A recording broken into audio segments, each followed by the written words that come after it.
Well, hello there, everybody. How you doing on this here Friday? Jamming out Bob Seger. Yeah. Anyway, those of you who got to see him back in the day, he put on a hell of a show. So, how are y'all doing on this beautiful Friday? We're in the midst of winter, but spring is around the corner. So, hope you're having fun with it as I pull the bus out and I'm pointed out right, moving into the traffic. And we're off. So thank you for tuning in. Thank you for dropping by. It's so good to see everyone. Just speaking favor over us favored being. As we like to say, nothing missing, nothing broken. Hello, Jackie J. How are you, darling? Elderberry, good to see you. Hey, Scotty boy, what's up? Gilbert, Colleen, Jet, good to see you as well. DC, Lilith, how are you, sweetie? Let's see what else. I know there was others in there. Y'all were talking, and that's cool. Jules, how are you, my dear? Down from Australia, early in the morning there. Kim, good to see you. Hello, Chloe. Um, and Joe Mack, you were there early, early. So, Rick, good to see you. Saw an adder yesterday on my walk. Well, that'll make you step lightly, won't it? Wow. Colorado will be in the 60s this weekend. Yeah, isn't that amazing? Coincidence? I don't think so. Tri Fields? I don't think so at all. Um, Mr. Floyd, Josh, how you doing, brother? Good to see you as well. And the rest of you. I know Gaia gets in. Hi, Gaia. Lauren, good to see you. Although I don't see you talking, but I know you're listening. And Deborah Sloan, good to see you as well, my dear. So, anyway, to all the rest of you, thank you. Thank you. Appreciate it.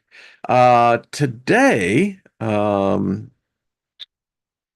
to be over on Writer's channel at 2 p.m. Central Time, and looking forward to it. And if you haven't considered ever subscribing to Writers' channels raised by giants, think about it. This group has the ability and the power that we could push him over 10,000 subscribers. That's pretty cool. He should be way, way, way above that. But so if you haven't, do him a favor, plant a seed. It'll come back for you and subscribe and let's see him get over 10,000. I mean, there's a lot of channels that should be much more, but hey, what do you do? Oh, so here's something, Americans. You think you got good people? Hmm. Cheers, everyone. You think you've got good people that, you know, looking after your best interests, right? And you think that you can trust individuals, particularly politicians. You can't trust a bureaucrat or a politician. A statesman, that's a different story. But we don't have statesmen, we have politicians. And they're greedy bastards and bitches. Many of them shouldn't even be in. They're not mentally competent enough. And now they are so compromised. Yeah. But did you know this? And you won't see this on Fox News or MSNBC. Do you know it has been well known in the going from Obama to Trump to Biden that it is known that there is $21 trillion that has been stolen. Well, or let's just say they can't find it. They failed an audit. They have failed an audit several times. It is the biggest cover up in government. $21 trillion stolen from the American taxpayer. HUD and the DOD are the primary culprits of this. They just You remember 9/11 happened because Dick Cheney, the day, but no, it was Rumsfeld, excuse me, Donald Rumsfeld, that remember when he had that press conference on September 10th and had to admit that the Pentagon, the Department of Defense, eh, we lost, I don't know, 7, 10 trillion dollars. We can't find it, and don't you worry about it. And then the next day we had 9/11. So there's $21 trillion that has been, we don't know where it went to, but that's a lot of do re mi, if you know what I mean. Um, so yeah. And what really gets me is that Trump not only knows about this, he was aware of this. Makes you wonder, hmm, do you really know a politician? Even if he has been spared by God. So I'd have to ask God, well, where the fuck is the $21 trillion?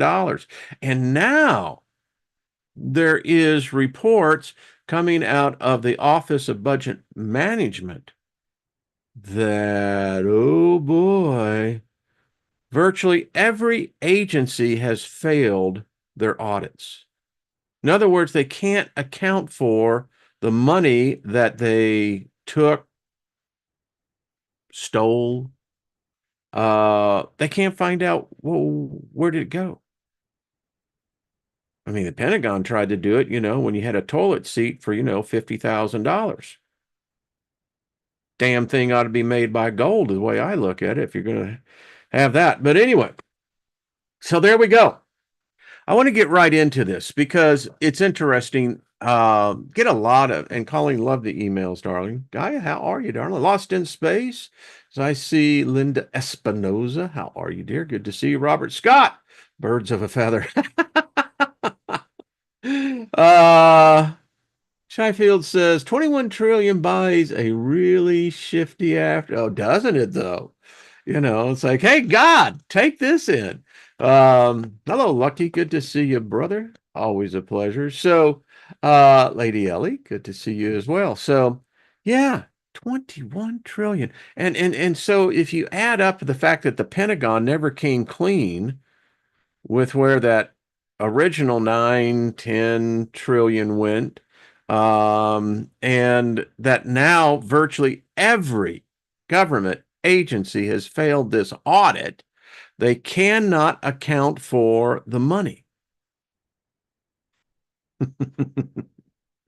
But here we just talk about, stuff that most people don't talk about it.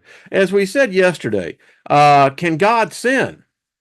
Well, today, as we get into the story, now this is Satan, the devil, Lucifer. It's not really Lucifer. It's not really Satan, but it's someone.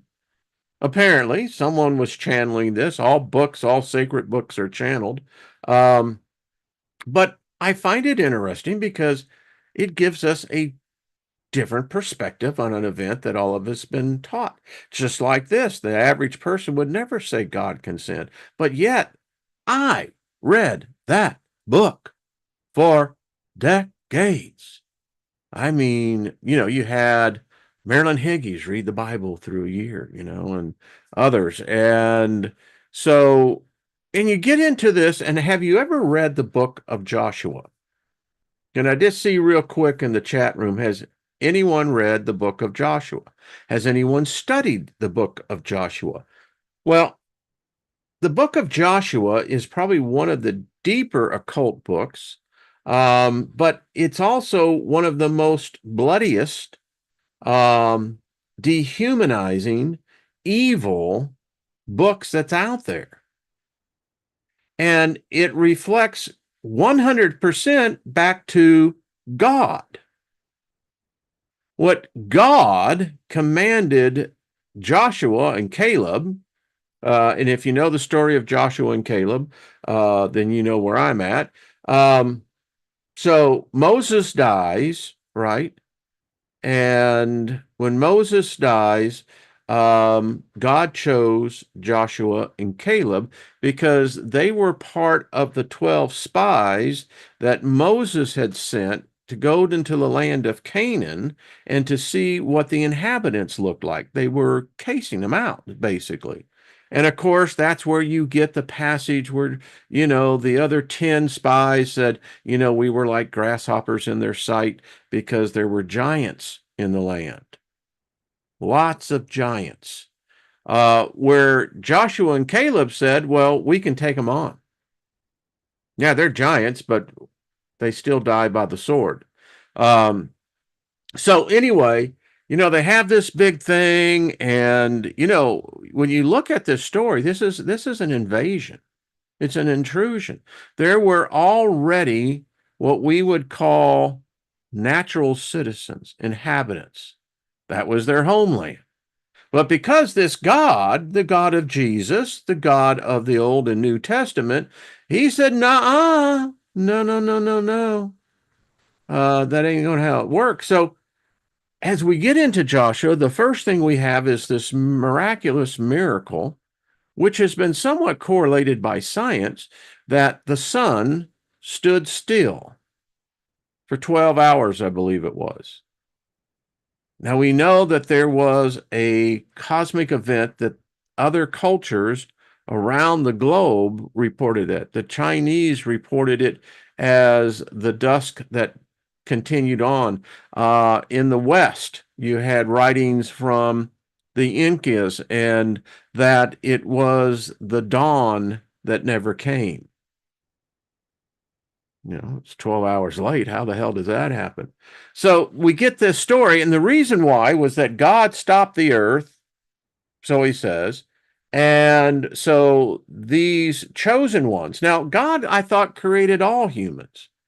Well, we now get the new God here because now he's chosen. The Hebrews were his chosen race. So all the other humans are screwed, blued, and tattooed. And so the reason why God held the sun was that so, Joshua and the children of Israel could come in and slaughter more people. And it was brutal. This God is pro sex slave for young girls and children. You could say that this God is basically endorsing pedophilia. Read the book. I didn't write it. It says it. It actually says it, and you're going to see from Satan's point of view where he detested this. When he saw what was happening by this usurper, it basically he had the vomit in his mouth, right? But this is what this God commanded other humans to do to other humans. He commanded them to cut the fetuses out of all pregnant women and then take the fetus's skull and break it against a rock. He got really pissed when they did in one of their raids, and they killed all the men, but they brought back the animals, the women, and the children. And so this is where I will leave it as we go into our little story. Again, if you believe or even have your basis of your belief or your construct with this Adam and Eve, and if you think there's really a God, then I question what God. Let's talk about the God of the Old Testament. And you tell me how this God could somehow make this personality transformation to where now he's just a God of love. Because Jesus was here, and Jesus represents the Father. Well, I don't think you're going to like this, God, but hey, I'll let you make your own decision. So here we are in the story, and now this, Nabu is Noah. So we left the last time where Noah built an altar to the usurper. This is God, Jehovah, the Elohim, Jehovah Jireh, the El Shaddai, the El. And took from every cattle and beast and fowl, and they were barely saved, and killed them, and offered them as a sacrifice on the altar, and burned them. This is not the devil, and this is actually right in the book of, let me see, I guess it is in the book of Numbers. Yeah. Deuteronomy, this is what happened. And God, the El, however, Jehovah, Yahweh, smelled the pleasant odor of burning flesh, the first barbecue. And usurper said in his heart, I will never again curse the ground because of man, for the thoughts of man's hearts are evil from his youth. Now, these are direct quotes from the Old Testament books. Nor will I ever again destroy any living creature as I have done. So this is not a sin, right? Well, I guess not. God created them, so God can do what he wants with them, right? That includes you and I. He says, and never again will I destroy any living creature as I have done. It seems that as long as the earth exists, cold and heat, summer and winter, day and night will not cease. So thought the God and Lord of Noah in his heart. And usurper blessed Noah and his sons and said to them, copulate, procreate, and fill the earth. Get out there and have some orgies, babies, and make the babies. Yeah. uh, and let the fear and dread of your fall upon all the beasts of the earth, and upon all the fowl of the heavens, and upon all that move upon the earth, and upon all the fish of the sea. All these are committed into your hands. So now, if you look at life as life, so now we've got this God saying, hey, these other animals are not like you. You're an animal, but you're not like these animals. And oh, by the way, you can eat them, you can kill them, you can do whatever you want because I'm giving them into your hands. I often wondered, did the animals get a vote in that? Let everything that moves and lives serve as food for you. Like green vegetables, I give you everything. Now, what this clearly is saying, if you're thinking critically, what did they eat prior to this? Were they vegetarians only? Were they carnivores? God was. So I'm thinking probably so. And then Noah believed the usurper, believed God. And usurper said, I will demand your blood, that is, your souls, I will demand it of every animal. I don't know about you, but I just don't like the sound of that. I don't care who's telling the story. And from man, I will demand the soul of man for the life of another man. The Hibberitic code, right? Eye for an eye, soul for a soul. Begins to make this thing of the soul a little bit more deeper, huh? Like we haven't discussed that. Whoever sheds the blood of man, that blood of man shall be shed. For in my vengeful image you are fashioned. What? No one ever talks about, so what was God's attitude when he was creating? Was he angry? Was he high? Was he sad? Was he melancholy? Was he joyful? I mean, it counts, doesn't it? Try cooking food if you're pissed off. Don't taste too good, does it? And get this, for my vengeful image, you are fashioned. So I can say this now because I used to be on the other side. And I thought about this on the other side. Why is God so pissed off all the time? I mean, seriously, this dude has a hard on for being pissed off at everything and everyone. And you copulate and multiply. Let the earth overflow with you, and let there be many of you on it. Well, it's still a little bit odd when you think about that there were only these people. That ain't true. But anyway, it makes for a good read. Moreover, usurper said to Noah and his sons, remember that I said, no flesh shall ever again be exterminated by the waters of the flood, and that there shall never again be a flood to destroy the earth. Noah lived 966 years and died. So, I guess Satan's telling a story that, well, at least it can be verified. All the people on earth had one language and equal words, and they said one to another, let us make bricks and burn. We studied this, the Tower of Babel. Well, Satan, I guess, feels like, you've got to have continuity. They said, let us build ourselves a city and a tower whose top would reach to heaven. Let the city and the tower be a symbol of our prosperity, our unanimity, and willingness to develop, a symbol of the fact that by acting together, man is able to reach heaven. One could interpret that as saying, hey, God, guess what? Up yours. We're coming up. You can't stop us. We are, in fact, gods. We were created according to what you said in your image. So we're God. We're coming up. And then God came down. Now, I'm wondering, is this the stairway to heaven? Is it an escalator? Or is it, the Wonka Vader? I mean, what is this that this God is coming down? Is he in his spaceship? Or is he in his sandals and robe? I don't know. But he came down to see the city. I guess he was either a tourist, was incognito, I don't know. But he wanted to see this tower that the people were building. Now, excuse me, isn't this guy, this thing all knowing? Wouldn't he know it already? Wouldn't he have seen it already? I'm just asking for a friend. Then God, who loved to divide people. Ever since this God comes on the scene, there's always been this division.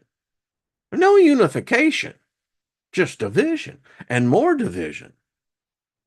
Who loved to divide people because he hated concord. Maybe that's why today, of a religion that's tried to dominate the world for 2,000 years, unity is the very last thing it has ever brought. Ever.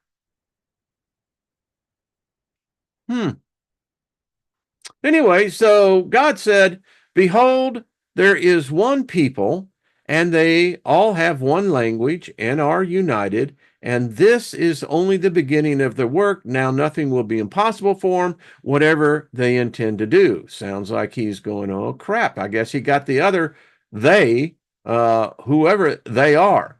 And he said to the other false gods who were with him. So Satan is making a declaration. Don't buy this crap of these other, elders and everything else. They think they're gods. They're not. Satan said God didn't create anything. This earth, this whole universe was already here. He just usurped it. Then he said, therefore, let us go down there and confuse their language so that no one can understand the language of another. We've talked about this, but again, Satan was watching this going, and you're calling me the jerk and the bad guy. I don't have anything to do with this. In legal court cases, one party either has unclean hands and the other party has clean hands. In this case, God's got unclean hands. So God scattered them from there throughout the land, and they stopped building the city. There was in those lands a man called Abi-Eshu. Usurper chose him and said to him these strange words, and this is my covenant, a covenant between me and you and your offspring after you, which you are to keep. Every male shall be circumcised with you. So Abi is, who is that? Abraham. Again, why wouldn't the original God, I mean, if circumcision is such a big deal, right? Then why didn't the original God do it to begin with? You shall circumcise the flesh of your foreskin, and it shall be a sign of the covenant between me and you. Every male child of yours, after all generations, when he is 8 years old, shall be circumcised, 8 days old, and all other children also. I mean, so you're basically mutilating the genitals of all the males to be in compliance as a mark in their flesh. Isn't that like taking the mark of the beast? I'm just saying. You shall circumcise the flesh of your foreskin, and it shall be a sign of a covenant between me and you. Hmm. I mean, I'm sure that, so I'm going to take the role of Satan. I'm watching this going, when are they going to wake up? You consider this normal.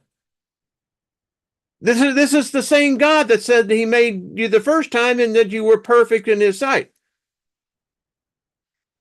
Well, no one talks about these things. Whether born at home or purchased with money from any foreigner who is not your seed. Do you see what we're talking about? This is the sex slave trafficking that God endorsed. That's why it's done today.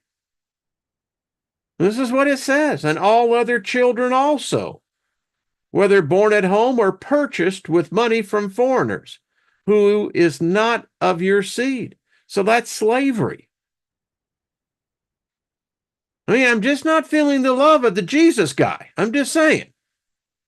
He shall be circumcised, born in thy house, as well as those purchased by thee with money. And it shall be my covenant upon your flesh as an everlasting covenant. And the uncircumcised man that shall not have his foreskin circumcised shall be cut off from among his people, because he hath broken my covenant. Ostracized, I'm talking. Then Abraham took his son and all those born in his house and all those purchased with money. So Abraham was into the slave market,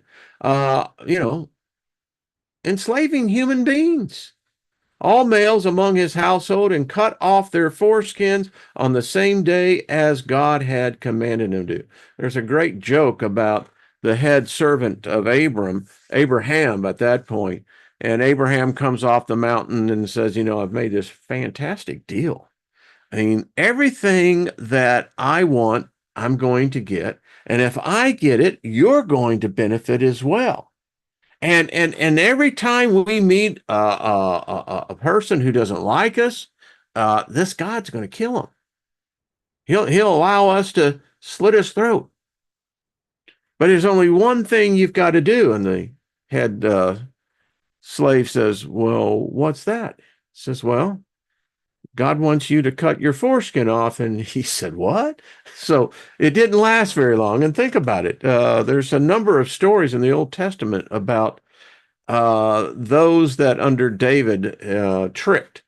And in order for you to make a deal with Israel, well, you had to circumcise all the male soldiers. Well, the stupid idiots did it. And of course, when the soldiers were not able to move for more than a couple of days, then the soldiers of Israel came in and slaughtered them. Yeah, anyway. It's like, where did that come from? It's part of the story. So Abram did it, and he was 99 years old when he cut off his foreskin. I ain't liking this at all. Now what about Sodom and Gomorrah? How did Satan see this? One day towards evening, two angels, envoys of God, in this case Jehovah, came to the city of Salem, and a man named Ittai, this is Melchizedek, was sitting at the gate of Salem. When Ittai saw them, he arose and met them and invited them into his house. So he could recognize that they were angels. And I don't know if they had wings or not. Again, that's debatable. There were only 3 different votes at the Council of Nice. That when, do we put wings on angels or do we not? By 3 votes. Anyway, before they lay down, the townspeople, known for their entertaining lifestyle, came near. Oh, excuse me. So this is not Abram.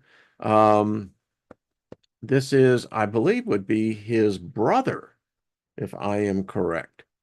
Uh, so they hailed him down and said to him, "Where are those men who came to you this night? Bring them out to us so that we may have some fun." I don't like that choice of words. I think Satan's being very discreet here. They wanted to have sex. It's all about sex. It's always about sex. Uh, yeah, anyway, I digress.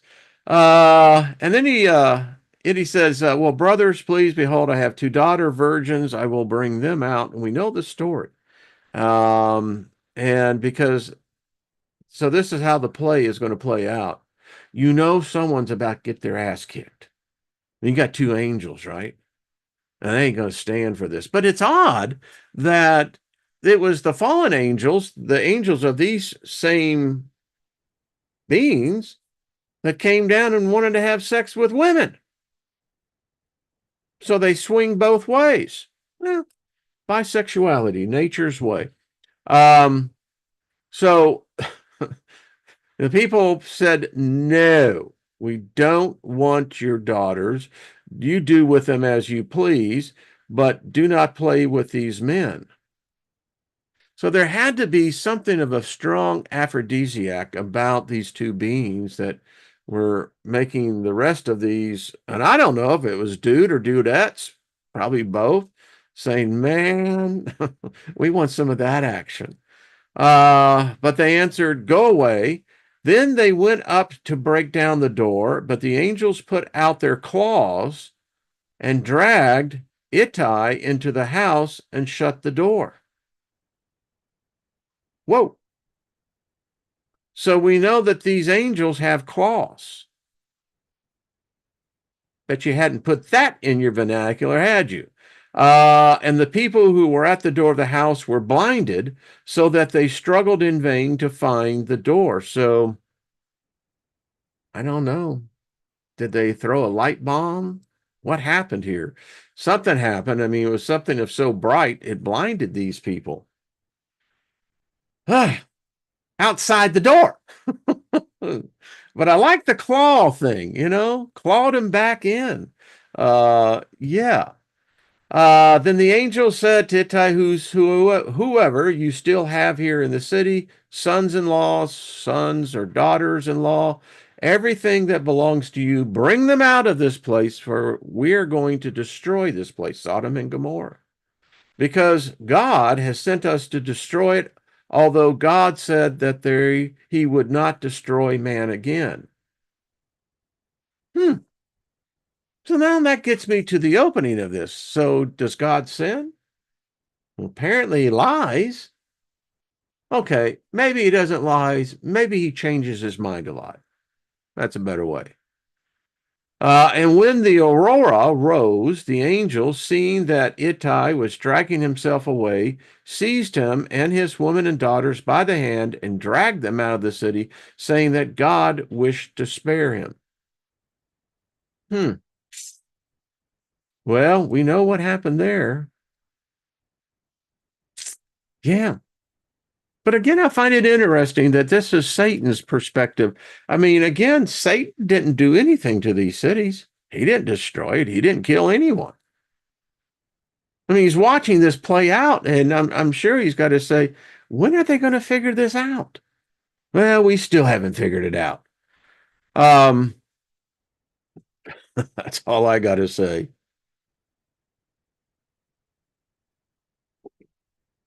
Um, he said, so when the angels had led him out of the city, they said, "Save yourself, for your life is at stake. Do not look back and do not linger. Flee to the mountains, lest you perish." It sounds nuclear to me. Get yourself in the mountains, hide there, let the radiation settle down. Yeah. And Ittai said to them, "No, there is a city nearby to which I can flee." And the angels said to him, "Take refuge there quickly."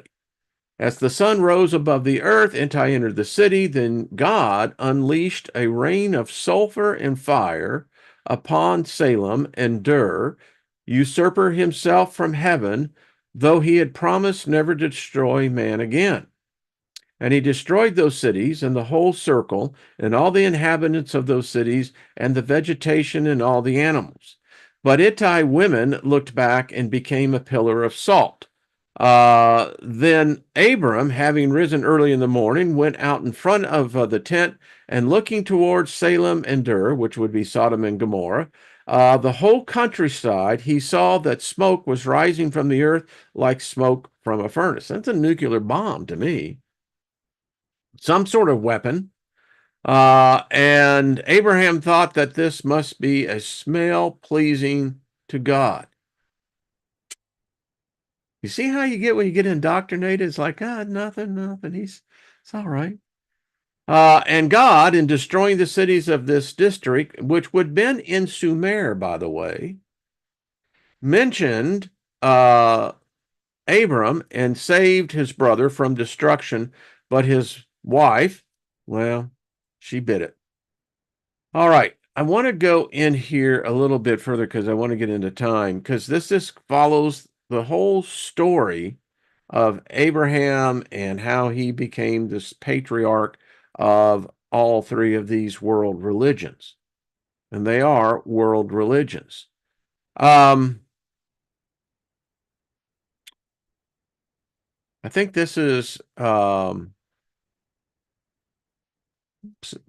talk amongst yourselves as I go in here. I want to advance a little bit because it's basically Abraham, how he gives birth to Isaac, that whole story, in which it's really not, it's interesting, but for this purpose, I want to move ahead of this. So we know that Isaac had Jacob. Jacob had 12 sons. One of those sons was Joshua. Jake, yeah, I think I got that right. Getting the names mixed up. So Uric had a son named Eriba. When Eriba came to a certain place, he stopped there for the night because the sun had set, and took a stone from that place and put it under his head and fell asleep. So this is Jacob. When he had dreamt that there was a ladder set up on earth, the top of which reached to heaven, and demons ascended and descended from it. Well, we get the story in the Bible with this, was that it was angels. That's what Peniel means. It means facing God face to face. And so this is what was unfolding. And the Lord, who looked like a luminous figure with horns on his head and with wings like a bat, was standing over it with a torch in his hand and saying, I am.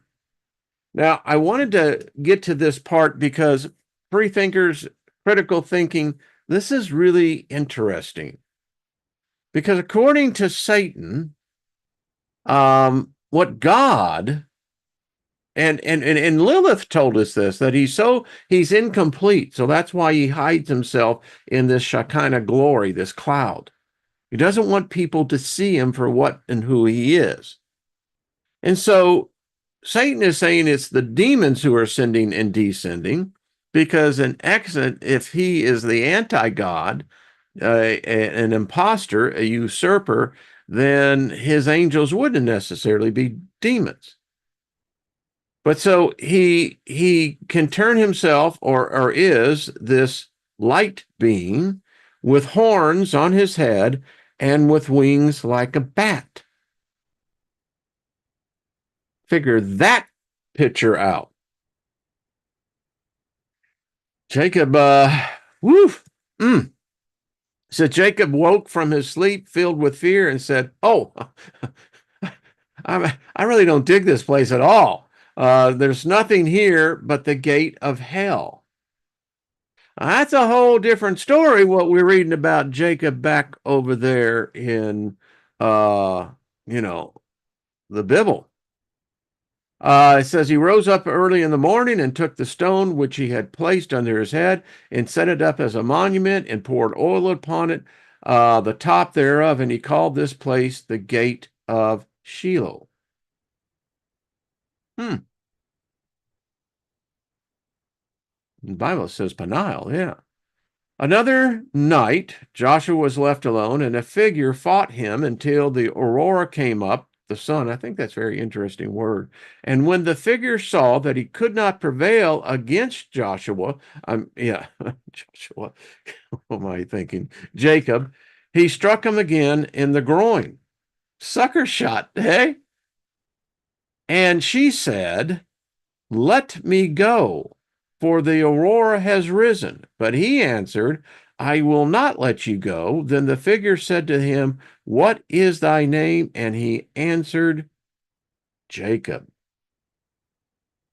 Now this is interesting because we certainly don't get the from God this usurper's point of view. He tells the story it's a male angel, but here Satan is saying, no, it's not male, it's actually female, which implies then that there must be different sex of these beings.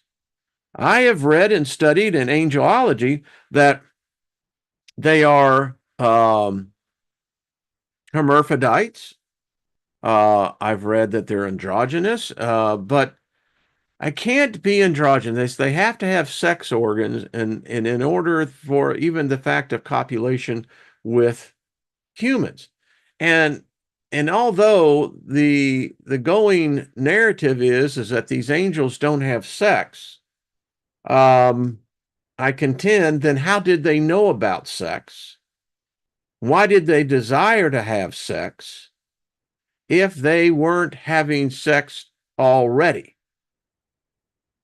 So here, this angel or whatever it is, it sounds like a demon, doesn't it? Then the figure said, thou shalt no longer be called Eriba, but Diabolus, for thou hast fought against usurper and against men, and you have prevailed. So Jacob, then Jacob said unto him, tell me what is your name? And the figure answered him, what is my name to thee for? And Jacob says, I have fought God face to face, and yet I have prevailed.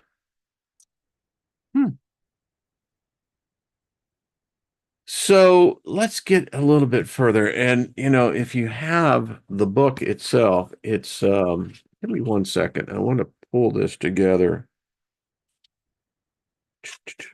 Again, just talk amongst yourselves. Yeah.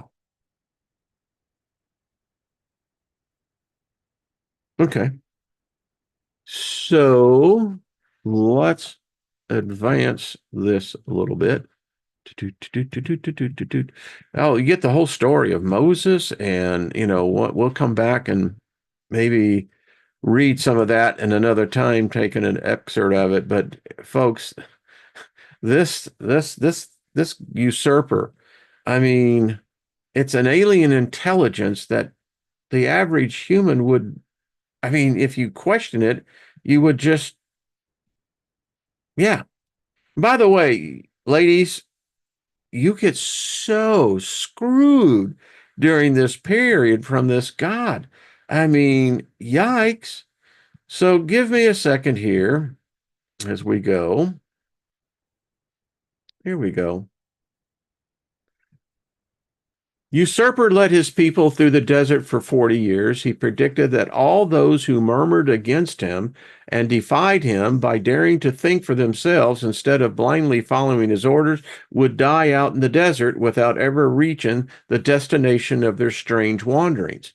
He punished the disobedient by burning them with fire, burying them alive in the ground with their families, or sending a plague that killed 14,700 people at one time.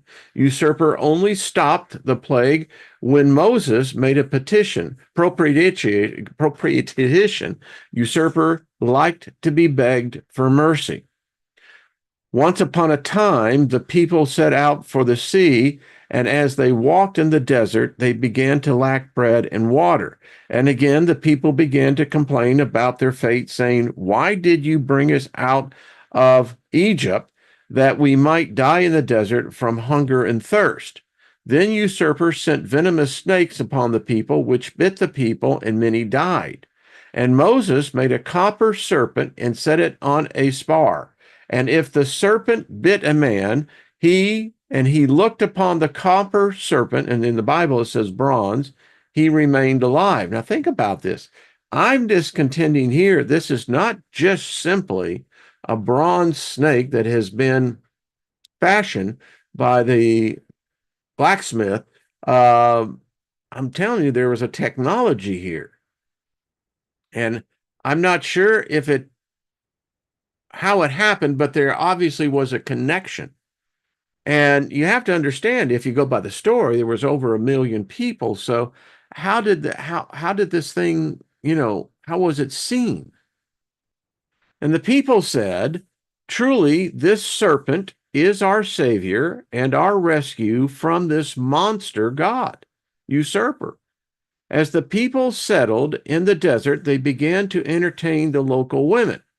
They would invite the people to slaughter offerings of their gods, and the people would eat and worship their gods. As it should be, right? The people began to worship Baal. Well, here's Baal. I really want to get a feel for what Satan thinks of Baal. Think about this. Then God became angry with the people, and he said to Moses, "Gather all the chiefs of the people and impale them before me in the sun, and my fiery anger will be turned away from the people." I mean, fit the picture to your own imagination. But I believe it was in the movie The Prophecy. There was a scene there where the angels were fighting, and you had the one scene where all these angels were impaled upon these stakes. Wow, that's all I got to say about that. Piss this God off. And Moses said to the judges, "Let each one kill from his group 3 men who worship Baal." And behold, a certain man from the people came and brought a local woman to his brothers. When the priest's son saw this, he got up and went out of the assembly and took a spear in his hand and followed the man into the tent and pierced both the man and the woman through her lower abdomen. Then disaster was averted from the people. And folks, and it parallels the story in the Bible as well. I mean, wow. And for my mind, as a 21st century individual, this is just so foreign. And I cannot connect now how you have this God connected to this God, of which they say is love, mercy, yada, yada. No. And those who perished from this calamity were 24,000. And the visibly exultant usurper spoke to Moses with these words. He was happy about this. "The son of the priest turned away my anger from the people by showing zeal for me, so that I did not exterminate the people, yet I could." Isn't this the same cat who said, "Listen, I ain't gonna destroy you anymore, you know?" Sure. And although it was God himself who took vengeance on the people, he said to Moses, "Thus take vengeance for the injustice of the people upon the tribes of Israel." Then Moses said, "Prepare armed men for battle to move against the Tophatharians and execute upon them the vengeance of God." So they went out to battle with the Tophatharians, just as usurper had commanded Moses, and they killed all the men. And they took the women from the Tophets and their children captive, and they took all their cattle and all their property as spoil, and they burned all their cities in the inhabited environs and all their settlements with fire. You almost get a scene like in Lord of the Rings, when the orcs come through. The captives, the prey, and the spoil were then brought to Moses. But Moses became angry with the army commanders and said, "How so? Did you leave all the women alive? After all, it was they who made the people worship Baal." So, ladies, here again, you get the full brunt of this. It's your fault. It's your fault, ladies, that we are in the predicament we're in. I just can't imagine how. So listen what he says. So now kill all the boys among the children, and kill all the women who have already mated with a man, but leave alive for yourselves. These are sex slaves now, these young girls. But leave alive for yourselves all the little girls, the virgins. And usurper saw that it was good. Usurper was a very jealous god who hated most when his slaves even glanced at another god. He announced further laws to the people. Now, you read this and you just go, sure. So more laws now. They already had at this point, I think 612, but who's counting? And he said, if a prophet or one who has dreams were to arise among you and announce to you a sign or a miracle, and then the sign or miracle he told you about occurred, and he urged you, let us follow other gods and serve them, then you will not heed the words of this prophet, for it is God, your God, who is putting you to the test. And this prophet shall suffer death because he has urged you to deviate from me, usurper, God. If thy native brother, or thy son, or thy daughter, or thy wife, or thy friend, whom thou lovest as thyself, shall persuade thee secretly, saying, let us go and serve other gods. Now this gets really deep, because what is being said, when you sit under teaching, you cover this thing, and basic, it's like the word is that if there's something else that draws you, a very zealous passion, and everything has a god associated with it. This is kind of in that vein, the gods. Thou shalt not consent nor hearken to him, her, and your eyes shall not take pity on him. And you shall not pity him nor hide him, but you shall irrevocably kill him. Murder. Murder, I say. Thou shalt be the first to lift up thy head against him to slay him, and then all the people, and thou shalt stone him. Well, wait a minute. How many times are you going to kill him? Inflicting death upon him for having sought to dissuade you from me. And all the people shall hear and be dismayed. Yeah, you're scaring the crap out of them. I mean, that was the whole thing about Christianity. I mean, you sin every day. You can't help but not sin. But somehow or another, I'm supposed to repent, get down on my hands and knees, beg for Jesus to forgive me. But yet, you told me that when Jesus died on the cross, that he had forgiven all my sins. So if he had forgiven all my sins then, why is it necessary for me to now confess and ask for his forgiveness on what he had already apparently paid the price for? You never stop and think about that, do you? And this is how it goes with this God. I mean, look at the the God of the Jews. Look at the God of the Islam. I mean, the Arabs. I mean, no way. Allah is one badass. I mean, woo. And it says, if you heard it, said it in one of your cities, let us go and serve other gods. Then, when you have traced and investigated and learned, doesn't it sound like AI?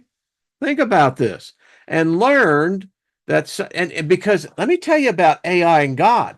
So, in the story, when Moses had the children of Israel in the desert and they started murmuring, God said he could hear them in their tents murmuring against him. In other words, they were cursing him.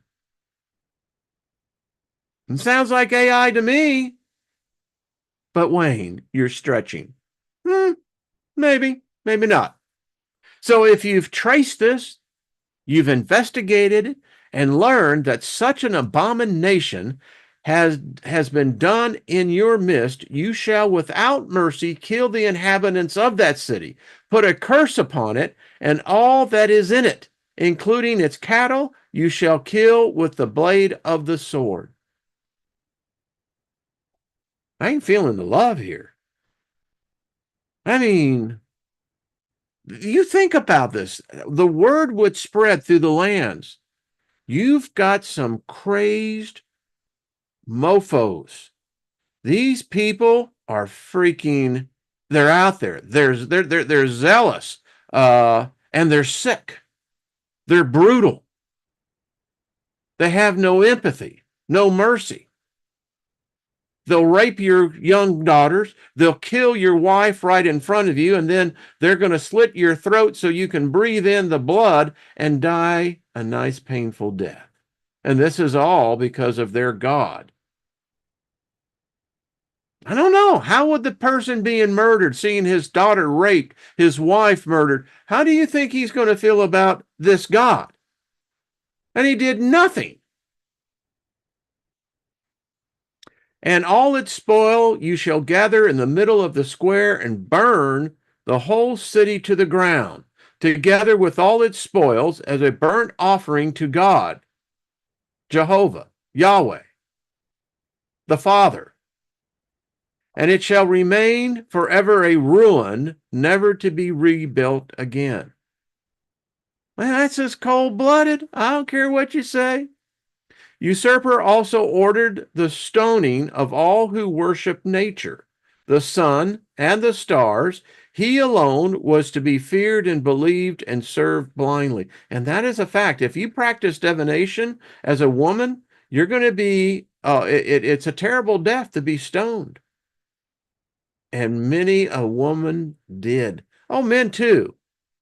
But it seemed like the men and the other women throwing the stones, they became demon possessed. They became possessed with this hatred, this bloodthirsty need and drive that can't be satiated until they see the innocent bloodied, suffering, screaming with pain. And as you throw the rocks harder, you want to see it hit them. You want to make sure that you scored that killing shot. This is because God commanded you, and God will uphold you. Doubt it? Go read the book. Read the book of Leviticus. He also said, let no diviner, no soothsayer, nor gossiper, nor sorcerer, nor enchanter, nor caller of spirits, nor quack, nor summoner of the dead be found with you. For it is an abomination to God to do any of these things. Because of these laws, many free, independent thinking, truth-seeking people in nature will later die at the hands of the followers of God and Jesus and his self-proclaimed Son. Finally, usurper changed his mind towards Moses, who was loyal to him like a dog, and suddenly announced to him that he would not enter the land promised to him by God. So Moses died, never having reached the goal of his journey, which was to be the reward for his faithful service to the Lord God.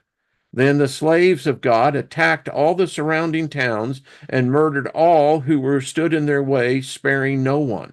They murdered and killed all the local inhabitants in a bloody frenzy at the behest of God and in his name. They also claimed deceitfully that during one battle, God stopped the sun and the moon so that they could complete the slaughter. This is a lie because the sun does not revolve around the earth. The people, the former slaves of Kemet, became very much like their God. And I see that I'm out of time. Well, there you go. Again, I think it deserves at least a listen to. Not saying that it's true, not saying that it's not true. But I think it's interesting to be able to think that, if you believe that the Bible is true, if you believe all those stories, then why not listen to the other side who's being the one condemned? As I have said repeatedly to those who have been my critics, you prove me wrong. Show me where Satan, the devil, Lucifer has ever commanded this type of bloodshed, this type of inhuman actions. Show me, because you can't find it. It doesn't exist. So then why is Satan the bad guy? Why is Lucifer? Why is Lilith? This is written in their word, not mine. This is what they said. I didn't. This is what has been written as sacred, holy, canonized scripture. And if you're going to tell me that you're going to get a loving Jesus that's going to show love because he's of the Father, I don't know which Father you're talking about. Because if Jesus is the son of this, there's no way he's a savior or Messiah of anything. He's a usurper, an enslaver.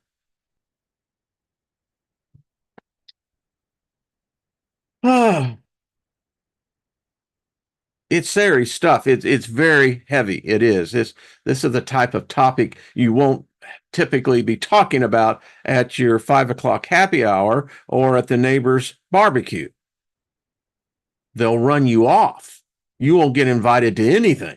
And they'll walk way out in the street going around your house. Uh, so, uh, yeah, Ruby, thank you. Uh, Nothing missing, nothing broken.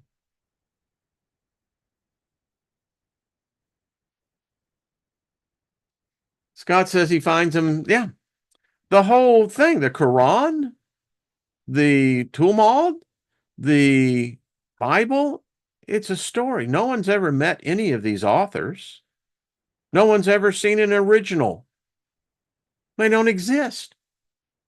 But yet they have fashioned how you and I believe. I'm just saying, as an advocate, that if you're going to believe in something, then make sure you see all sides of it before you make that commitment. And we'll continue to study. We'll continue to find the occult. I've got some stuff lined up. And so for me, I look at the occult in a different set of lenses now. I didn't look the same that 10 years ago when I was getting into it really deep as I see now myself. It kind of has this balance factor, It's like, okay, you're going down that path, but isn't that similar to this path? Anyway, Paul Joseph, I think the cat's out of the bag now. Yeah, it is. Well, the greatest story ever told, Colleen, isn't it, though? I appreciate all of you. Thank you. It is an honor to be with such open-minded, free thinkers, critical thinkers. And we don't have to face ridicule, mockery, having snide names and other things thrown at us. We can look at this stuff and say, okay, I don't know if it's true, but okay. I mean, somebody wrote it. Well, I know that there's a connection to the ethereal. And again, I'm just a simple man. I started this journey because I couldn't accept the story of Jesus. It didn't make sense that you have this nemesis that where the whole problem with all creation falls on its shoulder.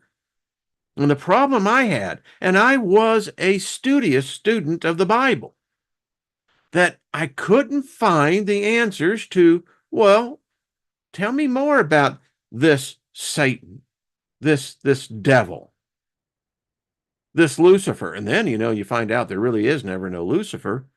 And then you find out, well, wait a minute.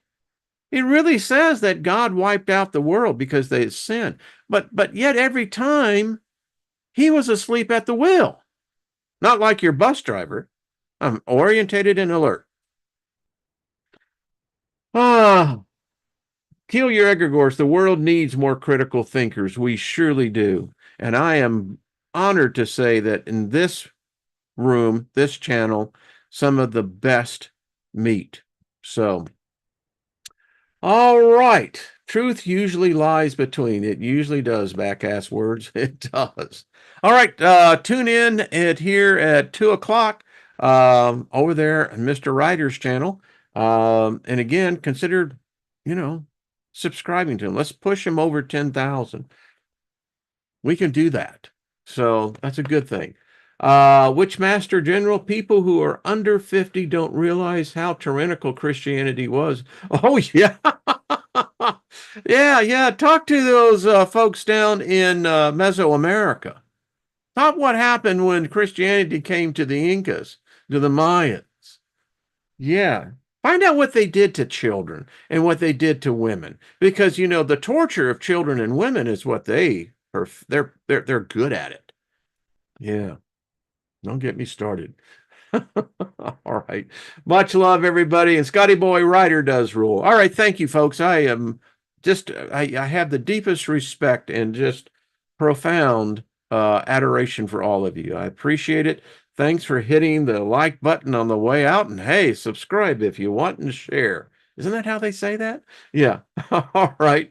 What's the link, please? Millie, just go into your YouTube and just search Raised by Giants. You'll see it. You can put Ryder Lee in there. You'll get there as well. All right. Nicholas said, and receive the Lord God Jesus as your Savior, Lord, and God. No, don't think so. No. Gaia, much love to you, darling. All right, everybody. We'll meet up on Monday for sure. Okay.